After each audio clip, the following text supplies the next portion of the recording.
Hello everyone, welcome back to another episode of Elder Scrolls Lore, and before we start today, I kind of like a little bit of address. Some people in recent videos think that I am either A, speaking too fast, or B, not speaking fast enough in a sense. So when I make these videos, I tend to get really excited because I'm talking about something I enjoy. And when I talk about something I enjoy, I tend to go really fast. So it's not that I am nervous or tense. It's usually because I'm getting really passionate about the subject. It's not because I'm nervous about anything. So just kind of clear that up a little bit. And if it seems slow, it's because I'm trying to be quiet and be respectful to my roommates. I don't know if I've addressed that in the video, so I just thought I'd throw that in there. And again, I'm going to work on fixing the audio, making sure the audio stays good. I re-uploaded the old Heralding video, so there's that one. I fixed that one today.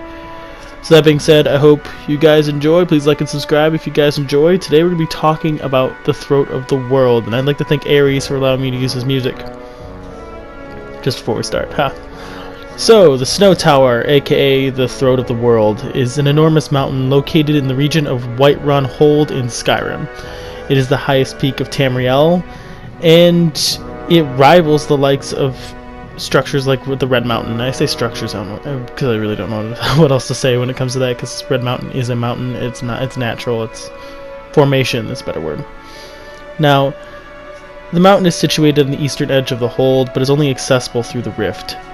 The path begins in Ivarstead, a settlement near Lake Gear in the Rift, and the path is called the 7,000 Steps and is located leads to High Hrothgar, an ancient monastery dedicated to the Way of the Voice and houses the Greybeards.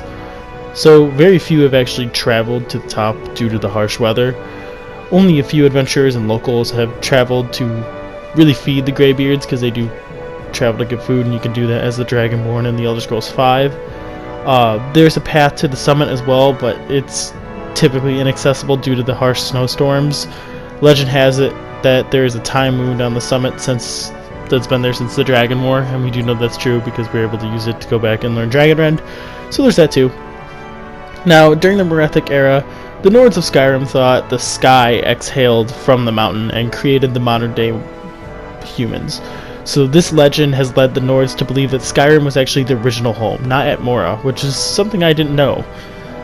Beyond that, the Throat of the World is one of the towers, a metaphysical concept relating to the foundation of Mundus. It is an actual mountain, though. The towers can be natural structures that resemble tower-like features, or tower-esque shapes. And this is like Red Mountain and the Green Sap. So eventually, the dragons of Akavir would migrate to Skyrim and were revered as god kings by the dragon cult. And now the dragon cult was given power by the dragons, and in return, the dragons got their undying loyalty. So, feeling pity for the Nords, eventually Paarthurnax would teach them how to use the Thu'um. And this would lead to the Dragon War, because Paarthurnax would actually eventually rebel.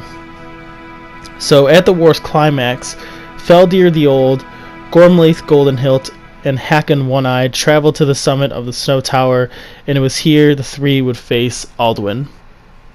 The battle was relentless, but Alduin was unstoppable. In a last-ditch effort, the three warriors would use the Shout Dragonrend to bring Alduin to the ground, and it was here that Feldir would use an Elder Scroll to then unintentionally send Alduin forward in time. It was also around this time that, obviously, the Time would be created due to the Elder Scroll. Paarthurnax would actually remain atop the mountain, and atop the summit, and make it his home and wait for Alduin's return. Now, during the Battle of Red Mountain in 416 of the First Era, the Nordic forces under Wulfharth were utterly defeated by the Chimer, and this is when the Thu'um failed them. One of the veterans, Jurgen Windcaller, who reflected on the loss of Morrowind and the philosophy of the Voice, would then begin a 7-year meditation after he traveled to the Throat of the World. So it was here that he would find the Greybeards and the monastery of High Hrothgar. During the interregnum period in 572 of the Second Era, the city-state of Windhelm would be sacked by the Akaviri forces led by Adasum Dir Kamal during the Second Akaviri invasion. Now, the new king, Jarun the Skald King, would eventually go and seek the Greybeards for advice. But instead of helping them outright, the Greybeards would then summon Wolfhearth, the Ash King, and this led to a series of other events that really don't revolve around this topic. So, fast forwarding, skipping the third era because not much happens there. In the fourth era, in 201 of the fourth era, the Skyrim Civil War would erupt and the last Dragonborn would be revealed. So, being summoned by the Greybeards, the Dragonborn would be guided by Jarl Balgruuf of Whiterun to go to High Hrothgar.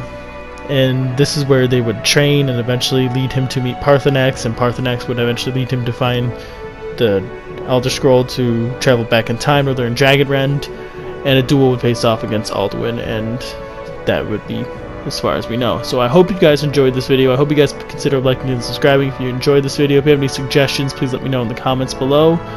And I hope you guys enjoyed this video. I hope it's an improvement of some previous videos. Peace.